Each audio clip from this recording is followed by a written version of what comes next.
I was organizing the bookshelf in my parents' living room when a manila folder slipped out from between two photo albums.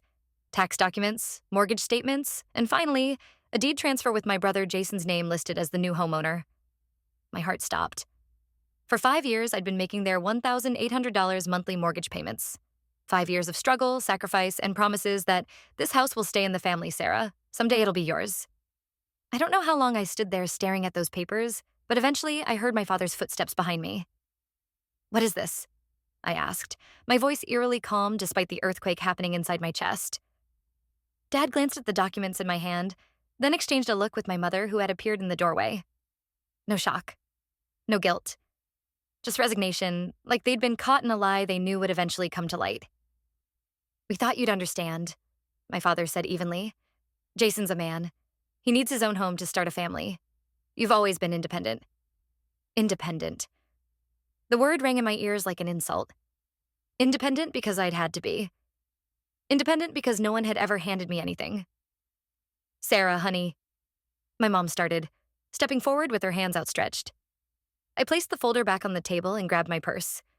No tears, no screaming, no scene. They didn't deserve that kind of emotion from me anymore. "Sarah, wait." The door closed behind me, cutting off whatever excuse was coming next. In my car, I blocked my mother's incoming call and dialed my bank manager instead. "Hi, Tom. It's Sarah Whitman. I need to immediately stop all automatic payments going to the Evans Family Trust." "Yes, all of them. Today." My voice didn't shake. My hands did. "Updated. So many of you have asked for an update, and I appreciate all the supportive comments on my original post. It's been overwhelming but validating to know I'm not overreacting. Some of you wanted to know more about how this arrangement started and why I never questioned it sooner. The truth is, I've been asking myself the same thing. There were red flags all along that I chose to ignore because, well, they were my parents. We're taught to trust family above all else, right? But what happens when that trust is completely shattered? Have you ever discovered that someone you unconditionally trusted was using you all along? 5 years ago, I was just starting to find my footing financially. I'd landed a solid marketing job, was finally paying off my student loans, and had even started a modest investment account. Then came the tearful phone call from my mom. "The bank is threatening foreclosure," she sobbed. "Your father's medical bills. We're 3 months behind on payments. We might lose the house." The same house where I'd grown up, where my height marks still adorned the kitchen doorframe, where my grandparents had lived before my parents. A family legacy. "How much do you need?" I asked without hesitation. It was supposed to be temporary, just until they got back on their feet. 3 months turned into 6. 6 months became a year. Before I knew it, I had reorganized my entire financial life around that $1,800 monthly payment. I took a second job tutoring college students on weekends. I moved to a smaller apartment in a sketchy neighborhood to save on rent. I drove a car that broke down every other month because I couldn't afford better. I skipped doctor's appointments, dental cleanings, and once even ignored a suspicious mole because the copay would have meant missing a payment.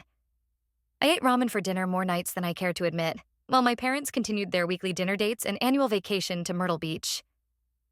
"This house will stay in the family," my mother promised one night, hugging me as I dropped off yet another check. "And someday it will be yours. That's our promise to you, sweetheart." Meanwhile, my brother Jason floated in and out of our lives depending on his financial situation. When he needed money, he showed up for Sunday dinners. When he was flush with cash from his latest business venture, he'd disappear for months. He hadn't contributed a dime to helping our parents, yet they spoke of him with glowing pride. "Jason's networking with some big investors," my dad would announce over dinner. "He's going to make it big one of these days." I'd nod and smile while calculating how many extra tutoring hours I'd need that month to cover the mortgage and my own bills. There were signs I should have seen, like how they began renovating the master bathroom last year, marble countertops and a rainfall shower, while I was using grocery store shampoo to make ends meet. Or how they always changed the subject when I brought up my name being added to the deed, just to be safe. Or how they began inviting Jason to private family meetings I wasn't included in. But they were my parents. And when someone raises you, loves you, and tells you they need you, you believe them. The bombshell hit when I was halfway home. After stopping for gas, I checked my email and found a message from my cousin Kate. "The renovation plans Jason sent look amazing. You must be so happy for him. The new kitchen is going to increase the property value by at least $50,000 when he sells." My hands trembled as I scrolled through the attached photos. 3D renderings of my parents' house completely remodeled. Modern kitchen, expanded master suite, finished basement. At the bottom, a timeline showing a 6-month renovation followed by listing date. I called Kate immediately. "How long have you known about this?" I demanded. "Known what?" "That Jason got the house? Since the transfer 6 months ago. Everyone was at the signing except you. I assumed you couldn't make it." 6 months. They'd done this 6 months ago and kept paying me take their mortgage payments. My phone buzzed with text notifications from my mother. "Sarah, please come back so we can explain. We've always loved you more, you know that. You're making this a bigger deal than it needs to be. You're always welcome to live with us anytime you want." Then came the call from Jason. I answered, morbidly curious about what possible justification he could offer. "You need to stop overreacting," he said without preamble. "I need this house for my future. You've always been more financially stable than me. This is my chance to finally get ahead." "With my money?" I replied flatly. "It's just money, Sarah. Family is more important than money." I hung up and blocked his number too. By evening, my phone was flooded with messages from extended family members. Apparently, my parents had been busy, painting me as an ungrateful daughter who was destroying the family over a simple misunderstanding. The narrative had been carefully constructed. Sarah has always been financially secure. Jason needs help establishing himself. Family property should stay with someone who will raise children there. Not once did anyone mention the $108,000 I'd paid over 5 years. Updated. Thank you all for the messages of support and the advice about legal options. To address some common questions, yes, I kept all the receipts. Every bank statement, every confirmation email, every text where they acknowledged receiving the money. I'm not typically this organized, but something in my gut always told me to keep proof. It's like some part of me knew, even while the rest of me was in denial. Some of you have shared similar experiences with family financial exploitation, and it's both heartbreaking and validating to know I'm not alone. The hardest part isn't even the money. It's realizing that the people who are supposed to love you unconditionally can calculate your value so coldly. Does anyone else find it harder to forgive betrayal from family than from friends or partners? That night, I couldn't sleep. At 3 a.m., I pulled out my laptop and began what would become my financial autopsy. I created a spreadsheet of every payment I'd made to my parents, $1,800 monthly mortgage payments for 60 months, plus the property tax payments I'd covered twice when they claimed to be a little short, plus the homeowner's insurance I'd paid when the policy was about to lapse. Total, $113,467. The number stared back at me from the screen, cold and undeniable. $113,467. Money that could have been my own house down payment, my retirement fund, my freedom. Something crystallized inside me in that moment. I'd been enabling their behavior, sacrificing my future on the altar of family obligation. And for what? To be cut out entirely when it was time for the reward. I'd always been their ATM, not their daughter. The realization didn't make me cry or scream. Instead, I felt an unfamiliar calm settle over me, like the eye of a hurricane. I knew exactly what I needed to do. The next morning, I called in sick to work and looked up family law attorneys in my area. I found one with excellent reviews who specialized in financial elder abuse. Not quite my situation, but close enough in principle. "I need to know if I have any legal recourse," I explained during our consultation. "I've been paying my parents' mortgage for 5 years based on their promise that the house would eventually be mine, but they've secretly transferred ownership to my brother." The attorney, a woman in her 50s with shrewd eyes and a no-nonsense demeanor, listened carefully as I laid out the details. "Do you have documentation of these payments?" she asked. "Every single one," I replied, plus texts and emails where they acknowledge receiving the money and reiterate their promise about the house. She leaned forward, her interest visibly piqued. "Ms. Whitman, what you're describing is what we call a constructive trust or an implied contract. Based on what you've told me, you absolutely have a case, and a strong one." My attorney, Patricia Goldberg, didn't waste time. Within a week, she had drafted a formal demand letter to my parents and Jason. The letter outlined my financial contributions to the property, the verbal agreements made, and demanded either full compensation of all mortgage payments plus interest, or an equivalent stake in the property. I expected anger from my parents. What I didn't expect was their shock that I would take legal action at all. My father called first, his voice a mixture of rage and disbelief. "You're suing us? Your own family? After everything we've done for you?" The irony almost made me laugh. "What exactly have you done for me, Dad? Besides taking over $100,000 of my money under false pretenses? We gave you life. We raised you. And that obligates me to bankroll your retirement while you hand my inheritance to Jason? Number not anymore." "This isn't like you, Sarah," he said. his voice dropping to that disappointed tone that used to devastate me. Someone's been putting ideas in your head. Yes, I agreed. A lawyer who specializes in financial fraud. The line went silent for a moment. We don't have that kind of money to pay you back, he finally said. Then I guess you'll need to take out another mortgage on the house. Oh wait, it's not your house anymore, is it? You gave it to Jason. I suggest you discuss options with him. My mother's approach was different. Tears, guilt, and emotional manipulation. I can't believe you'd do this to us, she sobbed over the phone. We're your parents, Sarah. We're family. Family doesn't exploit family, I replied, surprised by how steady my voice remained. Family doesn't lie for months while taking someone's money. We were going to tell you, but we knew you'd react like this. Like what? Like someone who expects basic honesty? Who doesn't want to be defrauded by her own parents? We never meant to hurt you, she insisted. And yet you planned it for months, Mom. You held a signing ceremony with the entire family present. You kept cashing my checks after the house was already in Jason's name. This wasn't a mistake or oversight. It was calculated. She began crying harder, but I found myself unmoved. The tears that once would have immediately made me back down now seemed performative, manipulative. I have to go, I said. My lawyer advised me not to discuss this directly with you anymore. Please direct any further communication to her office. Jason's reaction was the most volatile. He showed up at my apartment unannounced one evening, pounding on the door until I thought the neighbors would call the police.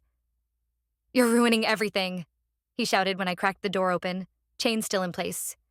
Do you know what this house means for my future? For my business plans? What about my future, Jason? What about the money I've been paying while you were launching failed business after failed business?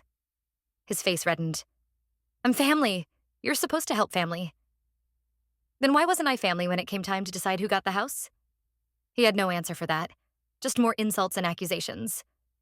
I closed the door in his face and called my lawyer. By morning, she had filed for a temporary restraining order against him. The legal process moved faster than I expected. Within 3 weeks, we had a preliminary hearing scheduled.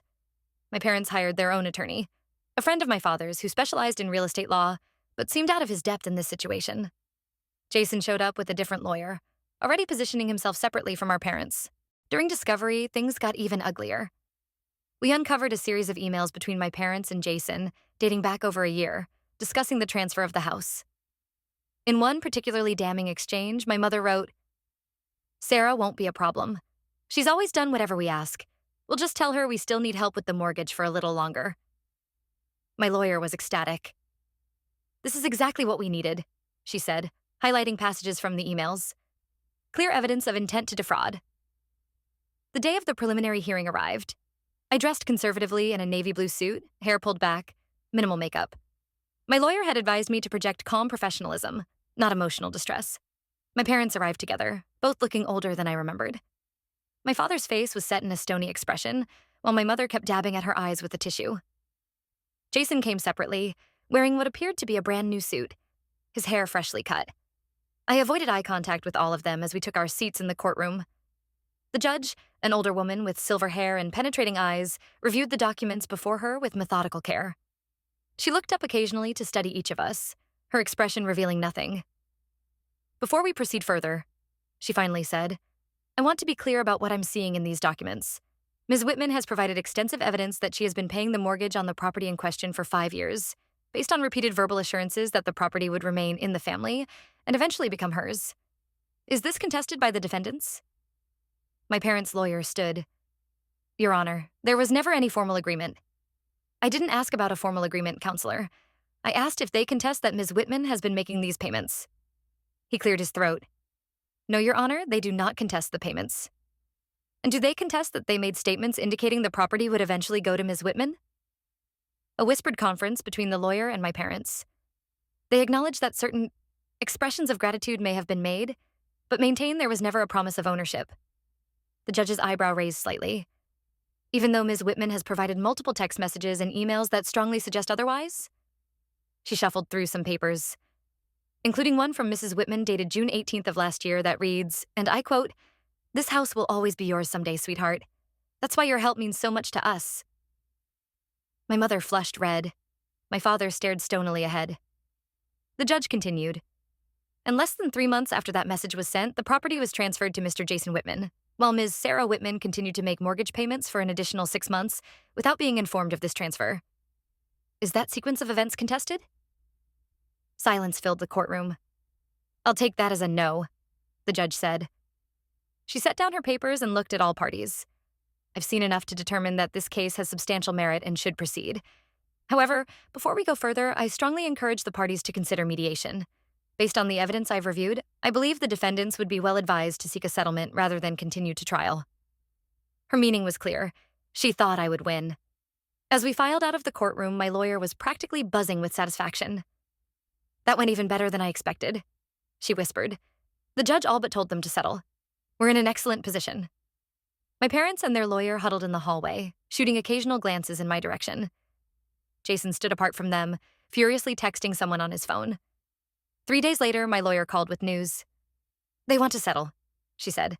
They're offering to pay back 70% of the money you contributed. Not good enough, I replied immediately. I agree. I told them we'd counter with full repayment plus 8% interest, which is actually quite reasonable given the circumstances. 2 more rounds of negotiation followed. Finally, they agreed. Full repayment of all mortgage contributions plus 6% interest, totaling just over $128,000. The settlement agreement included a non-disparagement clause that prevented all parties from publicly discussing the case, a provision my parents insisted on, clearly worried about their reputation in our small community. Signing that settlement agreement should have felt triumphant. Instead, it felt hollow. I had won, but at what cost? My relationship with my parents was irreparably damaged. The family I thought I had never actually existed. But as I watched them sign the papers, avoiding my eyes, I realized something important. This wasn't my loss. It was theirs. They had lost a daughter who would have done anything for them. And for what? A house now burdened with a new mortgage they'd had to take out to pay me back. You'll have the funds within 30 days, my lawyer assured me as we left the mediation room. It's finally over. But it wasn't over. Not really. The hardest part was just beginning. Rebuilding my life without the family I thought I had. 2 years have passed since I won my case against my parents. The $128,000 settlement changed my life in ways both practical and profound. I used most of it as a down payment on a small townhouse in a neighborhood I previously couldn't afford. It's not fancy, just 2 bedrooms and a tiny yard where I've started a vegetable garden. But it's mine. Every mortgage payment builds my equity, not someone else's inheritance. I've also rebuilt my emergency fund, started maxing out my 401k, and even began investing in index funds. For the first time in my adult life, I don't feel financially precarious. I can go to the doctor when I'm sick. I can buy fresh produce instead of ramen. I can sleep through the night without worrying about money. As for my family, that's more complicated. My parents were forced to take out a new mortgage to pay my settlement. According to mutual friends, they blamed me entirely for their financial situation, telling anyone who would listen that I had turned on them after one misunderstanding. But the story fell apart when people inevitably asked about the details. Eventually, they stopped talking about me altogether. Jason's grand renovation plans collapsed when he realized he couldn't afford them without my continuing contributions. He tried to sell the house as is, but the market had cooled, and the best offer he received would barely cover the new mortgage my parents had taken out. Last I heard, he moved in with a girlfriend who dumped him 3 months later when she realized he expected her to cover most of their expenses. My parents now rent a small apartment across town. They send me a Christmas card every year with a brief note about how they're ready to put the past behind us whenever you are. I don't respond. Some family members think I should forgive them. They're getting older, my aunt reminded me last month. Do you want to live with regrets if something happens to them? The truth is, I've thought about reconciliation. I've considered the possibility that they genuinely believed they were doing what was best for the family, however misguided. I've wondered if letting go of my anger might be healthier for me. But then I remember those emails, that calculated deception, the way they continued taking my money even after transferring the house to Jason. That wasn't a misunderstanding or a mistake. It was a betrayal of the deepest kind. Some bridges once burned cannot and should not be rebuilt. The strangest outcome of this ordeal has been my relationship with Kate, the cousin who inadvertently revealed Jason's renovation plans. Initially horrified by what my parents had done, she became my strongest supporter during the legal battle. We now have dinner together monthly, a small piece of family I managed to salvage from the wreckage. Last week, I ran into my mother at the grocery store. Our first face-to-face encounter in over a year. She looked older, more fragile. For a moment, I felt that familiar pull of obligation, the ingrained need to caretake. Sarah? she said hesitantly. You look well. I am well, I replied, and realized it was true. She glanced at my cart, filled with ingredients for a dinner party I was hosting that weekend. Still cooking for crowds, I see. You always had a talent for bringing people together. I do, I said, just with people who actually value me now. Her face fell, but I felt no satisfaction in her pain, no vindication, just a quiet certainty that I had made the right choice. As we parted ways, she called after me. We still love you, you know. That never changed. I turned back one last time. Love isn't supposed to come with a price tag, Mom. I'm worth more than what you can get from me. That night, as I cooked in my own kitchen, in my own home that no one could take from me, I realized the most important lesson from this whole ordeal. Sometimes the family you're born into isn't the family who truly loves you. Sometimes you have to build that family yourself, with people who see your worth beyond what you can provide them. And sometimes walking away isn't giving up. It's the first step toward finding your true home. Updated. I can't thank you all enough for the overwhelming support on this post. Reading your comments has been both healing and eye-opening. Many of you have shared similar stories of family financial exploitation, and it breaks my heart that this is so common. Several people have asked if I've considered therapy to process everything that happened. The answer is yes. I've been seeing someone for about a year now, and it's been incredibly helpful for working through the guilt and obligation I still sometimes feel. The hardest lesson I've had to learn is that setting boundaries with toxic family members isn't selfish. It's necessary self-preservation. One question that keeps me up at night sometimes. If my parents came to me truly remorseful, not just looking to reconcile on their terms, would I be able to forgive them? I honestly don't know. Would you be able to forgive a betrayal like this from your own parents, or are some things simply unforgivable?